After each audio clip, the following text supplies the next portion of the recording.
মৰমৰ ছাত্ৰ ছাত্ৰীসকল, আটাই মৰম ল'বা। আজি তোমালোকৰ বাবে শংকৰদেৱ শিশু নিকেতনৰ তৃতীয় শ্ৰেণীৰ গণিতৰ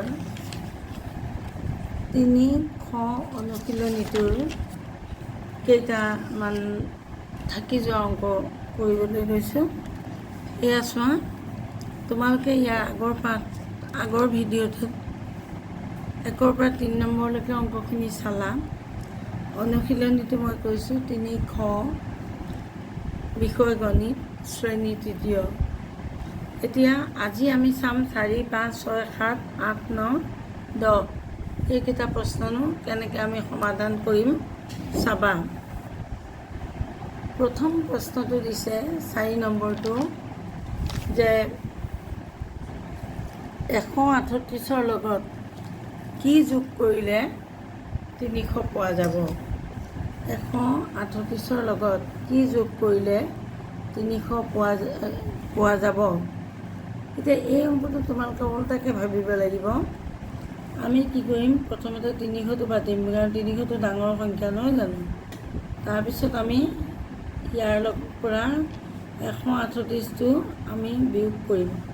যদিও আমাক যোগৰ কথা সুধিছে, তথাপি কিন্তু আমি বিয়োগহে কৰিম। বিয়োগ কৰিলেহে আমি আমাৰ ফলাফলটো পাম।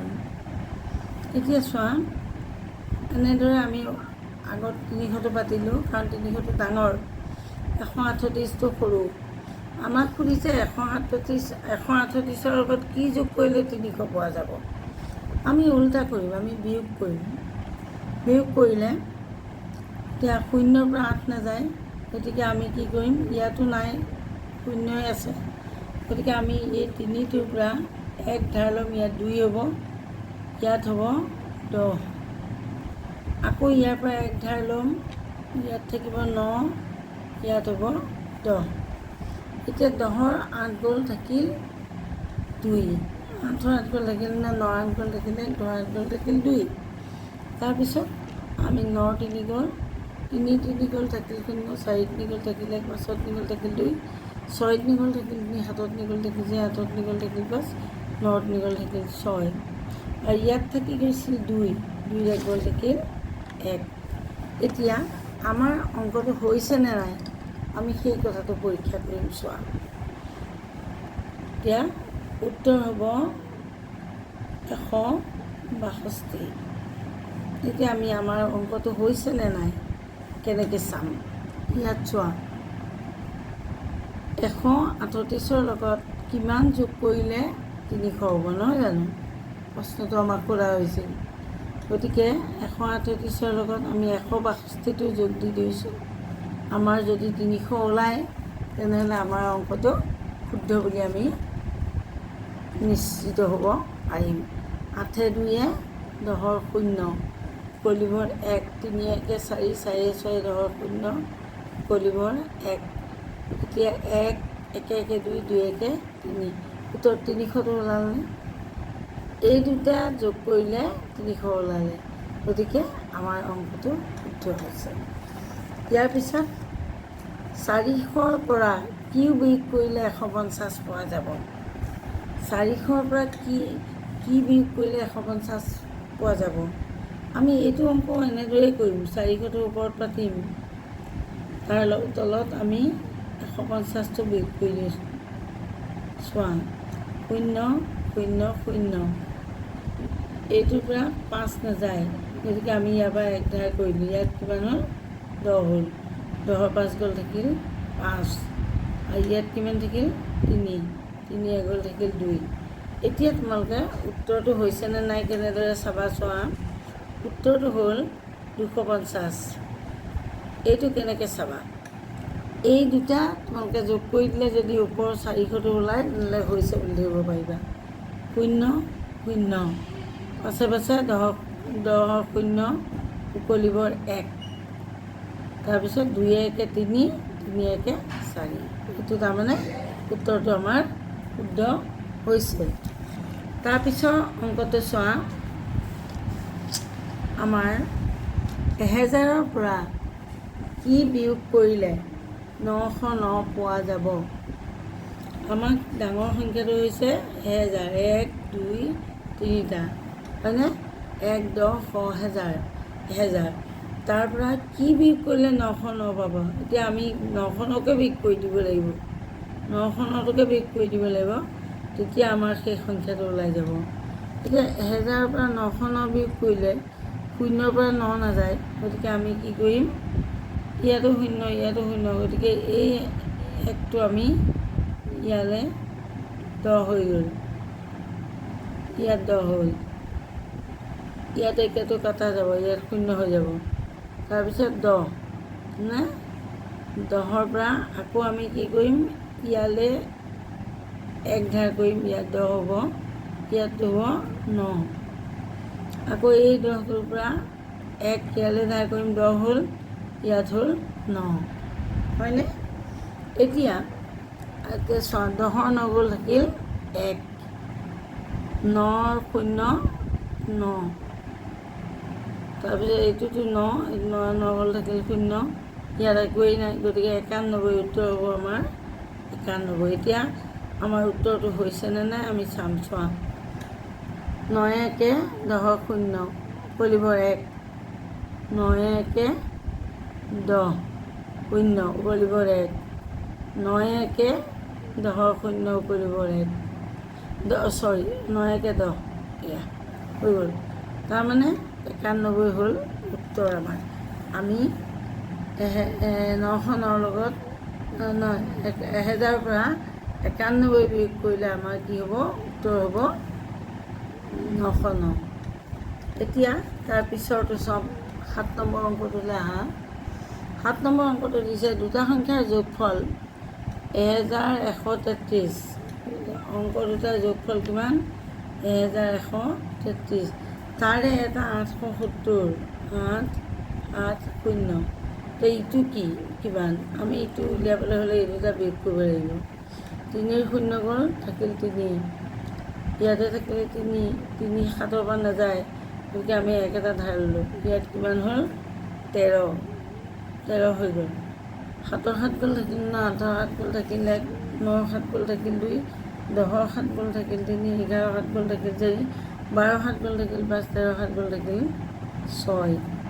তাৰপিছত ইয়াতে 1 যিহেতু আমি ধাৰ লৈছিলোঁ, ইয়াতে 0 হৈ গ'ল, 0ৰ পৰা 8 নাযায়, এতিয়া 10ৰ আমি এইটো ধাৰ ল'লোঁ, 10 হ'ল, 10ৰ 8 গ'ল, থাকিল 2। এতিয়া উত্তৰ হ'ল 263। এতিয়া আমাক কৈছে,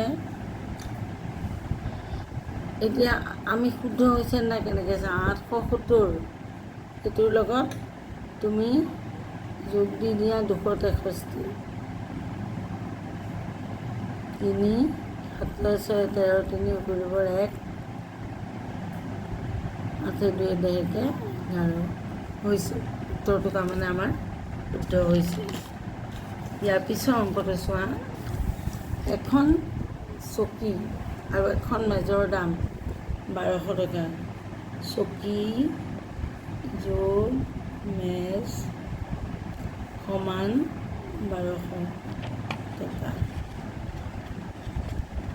চকী আৰু মেজ দুইটা মিলাই দাম হ'ল 1200 টকা। চকীখনৰ দাম 480 টকা। চকীৰ দাম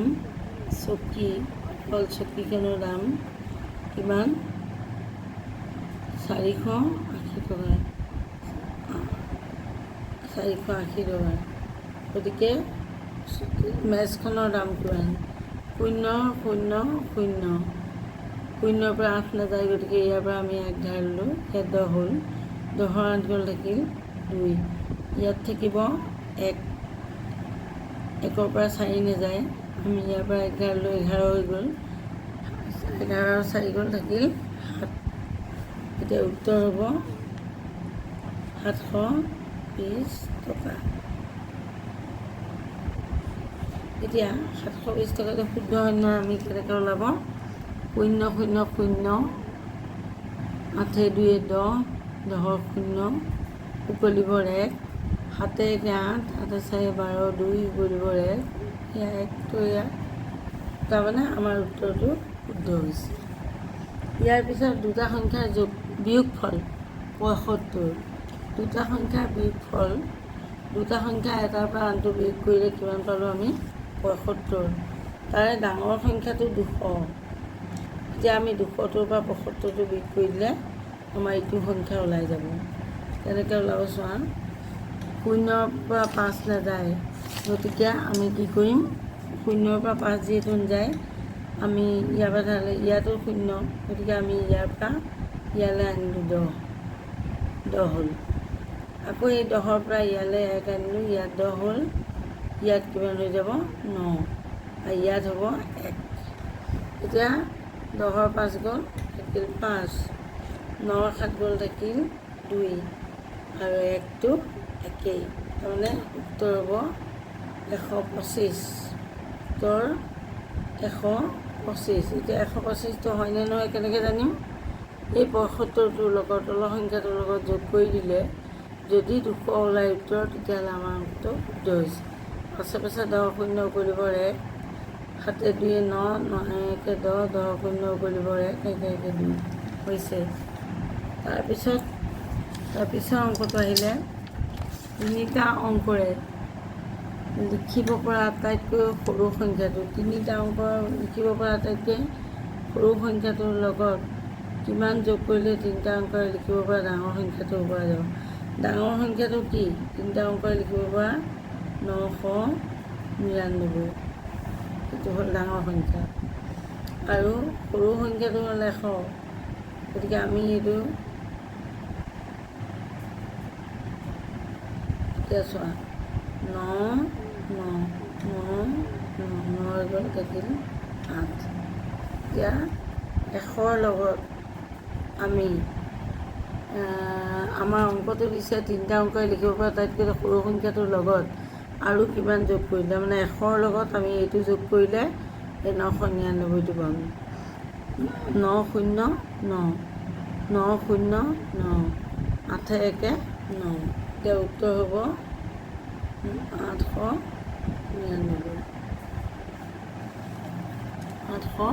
৮৯৯। এইটো অংকও অতি উজু অংককেইটা। খালি তোমালোকে যোগটো দেখিলেই যোগ কৰি নিদিবা, বিয়োগটো দেখিলেই বিয়োগ কৰি নিদিবা। অংককেইটা ভালকৈ পঢ়ি চাই তেনেকৈ উলিয়াব পাৰি, সেই কথাটো ভাবিব লাগিব।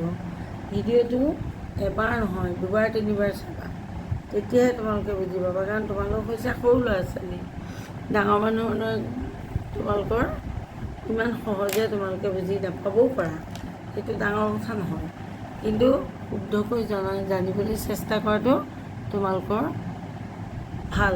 কাৰণ আগলৈ পৰীক্ষাত যি অংকই নাহক আখৰেৰে লিখি দিয়া, নপঢ়িলে অংকটো কৰিব নোৱাৰা।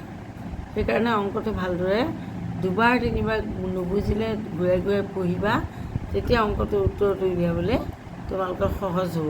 কিন্তু এটা কথা সদায় মনত ৰাখিবা, যোগ বুলিলেই যোগ নহয়, বিয়োগ বুলিলেই বিয়োগ নহয়। অংকটো ভালকৈ পঢ়ি কথাখিনি ভালকৈ বুজি লৈ তাৰপিছত অংকটো কৰিবা। এই অংককেইটা তোমালোকে মই দেখুওৱা ভিডিঅ'টো নোচোৱাকৈ তোমালোকে এবাৰ কৰি চাবা। যদি তোমালোকে বুজিছা, বুজি পেলাই একো নোচোৱাকৈ কৰিব পাৰা, তেনেহ'লে তোমালোকে জানিবা তোমালোকৰ অংকটো হৈ গৈছে। কিন্তু তাকে নকৰি এনেই মুখস্থ কৰি নথবা, কাৰণ মুখস্থ কৰিলে অংক মুখস্থ কৰি শিকা বস্তু নহয়, তাক সদায় মানুহে অভ্যাস খুব কৰিব লাগিব আৰু ভাবি চিন্তি কৰা বস্তু।